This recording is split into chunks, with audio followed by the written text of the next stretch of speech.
It started with the faint echo of heels against marble. Click, click, click. A steady, unhurried rhythm that cut through the soft hum of the bank's morning traffic. Simone Hart stepped to the glass double doors of Zenith Trust's flagship downtown branch, her eyes sweeping the space with a calm that disguised the storm brewing. Just beneath her skin, she was dressed in a tailored navy suit that screamed quiet power, the kind of ensemble that didn't need logos to make a statement. Her leather tote rested casually in her left hand, a folder of documents peeking out the top. Her eyes scanned the lobby once. Polished counters, a line of customers, the faint hum of printers in the background, before locking onto the teller desk. She wasn't here for a long visit. She had a withdrawal to make. As Simone approached the counter, the teller, a young woman named Lily, offered a polite but slightly tight smile. "Good afternoon, ma'am. How can I help you today?" "I'd like to withdraw $20,000 in cash," Simone said, sliding her ID and account information across the counter. Her voice was smooth, confident, with no hesitation. Lily's smile wavered for just a fraction of a second. Her eyes flicked from the driver's license to Simone's face, then to the account printout. Something unreadable passed behind her expression. "One moment, please." Lily disappeared into the back office. Simone stood patiently, her gaze drifting toward the digital ticker scrolling financial updates along the far wall. But she could feel it, the subtle shift in the air, the way the security guard by the entrance was now watching her more closely than before, the way whispers seemed to cut off when she turned her head. Jessica, the branch manager, emerged from the back with Lily at her side. She was in her mid-40s, sharp bob haircut, pearl necklace, and the kind of posture that screamed authority. But her smile was off. "Ms. Hart, is it?" Jessica asked. "Yes," Simone said, already feeling the edge in her tone. Jessica glanced at the papers in her hand. "We're having some trouble verifying your account. Do you have any other identification? Proof of employment?" Simone's brows lifted slightly. "This is my account. My name and my ID match. What exactly is the issue?" Jessica hesitated, her voice lowering. "It's just unusual for someone to make such a large withdrawal in cash without prior notice, especially from this type of account." "This type of account?" Simone repeated, her voice still calm, but each word sharp. "And what type would that be?" Jessica shifted uncomfortably. "High-value corporate account. We have to take extra precautions." Simone leaned slightly on the counter, meeting Jessica's eyes. "Extra precautions or extra assumptions?" Jessica stiffened. "Of course not. We just need to confirm you're authorized to withdraw these funds." Simone's smile was cold now. "Authorized? I own the account. In fact," she let her words hang, "I own this bank." The lobby went quiet. The hum of the printers, the rustle of papers, even the distant chatter from the offices, gone. Customers turned their heads, catching fragments of the exchange. The security guard's brow furrowed. Jessica blinked, the words not computing. "I'm sorry. You heard me," Simone said, her voice low and steady. Before Jessica could speak, the glass doors swung open again. Diane Lee, Simone's executive assistant, strode in, her black suit razor sharp, portfolio in one hand, phone in the other. Without breaking stride, she came to stand just behind Simone. "Ms. Hart," Diane said, her tone carrying just enough steel to make the air heavier. "Do we have a problem?" Simone didn't take her eyes off Jessica. "Apparently, they're having trouble verifying whether I can withdraw from my own account." Diane opened a portfolio and slid a thick set of documents onto the counter. The Zenith Trust letterhead gleamed under the lights. The top page read in bold, "Transfer a controlling interest, Hart Financial Group." Jessica's face paled as her eyes darted over the page. She remembered that email from corporate, the one she skimmed months ago about new ownership. She had never connected it to the elegant black woman, now standing in front of her. "This is the problem," Simone said, her voice steady but edged. "You saw me and assumed I couldn't possibly own a corporate account like this. That's why you froze my transaction. Not because of security, not because of policy, because of bias." The lobby seemed to hold its breath. Jessica opened her mouth to reply, but Simone's raised hand stopped her. "Save it. You'll explain yourself to HR. For now." Simone slid the withdrawal slip back. "I'll take my $20,000 in cash. Now." Jessica's lips parted,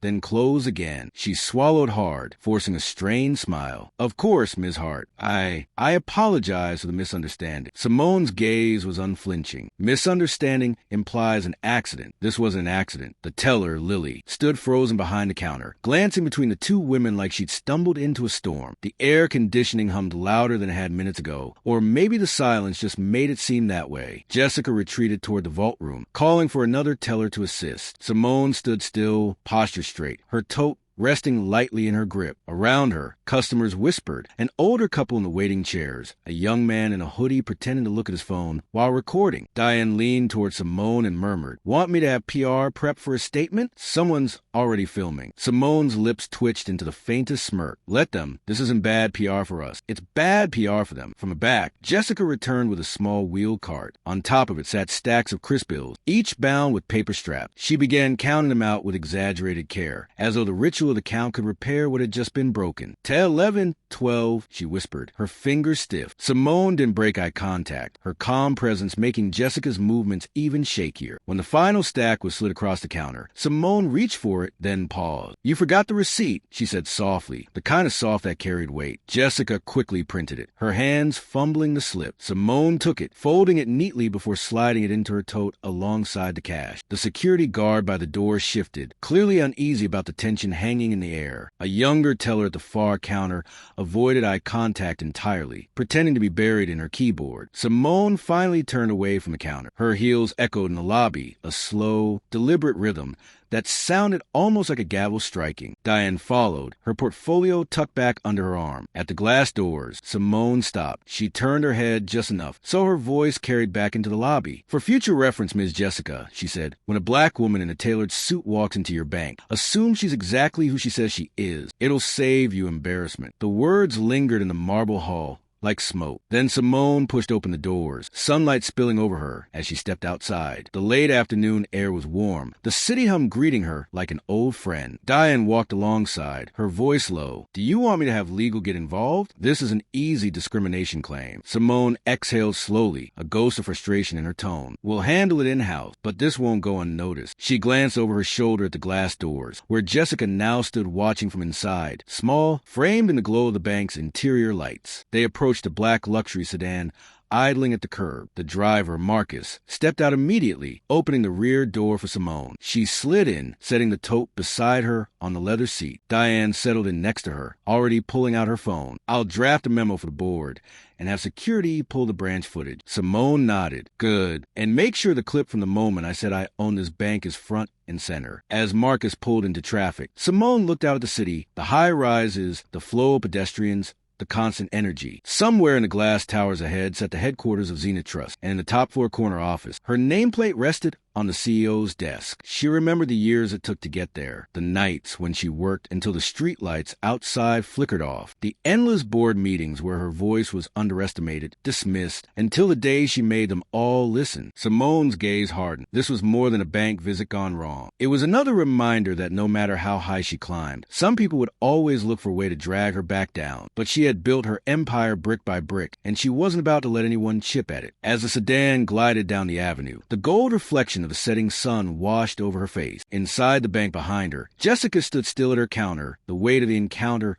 settling heavy on her shoulders. The sedan pulled into the underground parking garage of Zenith Trust headquarters. The moment the doors shut behind them, Diane's phone buzzed with a flurry of messages, half from board members, half from media contacts. Simone stepped out, her heels clicking against the polished concrete. She didn't break stride as they headed toward the private elevator. Inside the elevator, the mirrored walls reflected Simone's composed face from every angle. Diane scrolled through her messages, muttering, "Local news is already running with the story." Someone posted a clip online. Over 50,000 views in the last hour. Simone's only response was a slow exhale through her nose. She'd expected it. The elevator opened into the executive floor. Floor-to-ceiling glass, skyline views, and the faint scent of fresh-cut flowers. Simone's corner office sat like a throne room, the city stretching out beneath it. She crossed to her desk, placing the tote of cash down with deliberate care, as though setting evidence before a jury. Diane placed her tablet on the desk, pulling up the video. The grainy phone footage played, Jessica leaning over the counter, voice defensive. Simone's calm but firm response, the moment she declared, "I own this bank." The sound in the office seemed to fade under the weight of those words replaying on screen. "They'll try to spin it," Diane warned. "Say it was a misunderstanding. Maybe even apologize privately to you, and think that's the end of it. Simone's gaze didn't waver from the screen. We're not letting them write the ending. That evening, Simone sat at the long mahogany boardroom table. The board of directors gathered around. She recounted the day's events without embellishment, her voice even, her details precise. The room was silent when she finished, save for the faint hum of the air vent. One director, a silver-haired man named Collins, finally spoke. This is bad for the branch's reputation. But if we go public, Simone cut him off with a raised hand. We're not going public. We're standing on our own front lawn and telling the truth. That's not a publicity stunt. That's accountability. Another board member leaned forward. If we handle this right, we can turn it into a statement about who we are as a bank. Diversity, equity, leadership from the top down. Simone's lips curved into a faint smile. Exactly. 2 days later, the main branch lobby was busier than usual. Media crews lined the sidewalk outside. Customers whispered to one another, eyes flicking toward the door. Simone arrived without fanfare. No security escort, just her and Diane. Cameras swiveled toward her instantly. Jessica was behind the counter again, looking smaller than before. Her shoulders hunched slightly as Simone approached, though this time there was no cash withdrawal, only an envelope in Simone's hand. She placed it on the counter. This is your official notice of transfer. You'll be reassigned to a branch where you can take the time to reflect on how you treat our customers. Jessica's eyes darted to the envelope, then back to Simone. You're the CEO? She whispered, though she already knew the answer. I was the day you doubted me, Simone replied evenly. And I still am. The cameras caught every word. Outside, news anchors spoke into their microphone, their headlines already forming. CEO confronts discrimination head-on. Simone didn't linger. She turned, heels clicking, walking out the way she'd come in, calm, collected, untouchable. Back at headquarters, Simone's office phone rang. It was the chairman of a major corporate client. His voice was warm, approving. Saw the footage. Took courage to stand in that lobby. You've got my respect and my business. Simone thanked him, knowing this was just the beginning of the ripple effect. Weeks later, the bank rolled out a new training program for all employees, spearheaded by Simone herself. It focused on bias awareness, customer dignity, and leadership accountability. Jessica wasn't fired. Simone didn't believe in career-ending punishments without room for growth, but she was far from the public eye. Learning. One evening, Simone stood by her office window, looking out at the city light. Diane entered quietly, handing her a folder. Inside were reports of increased customer trust ratings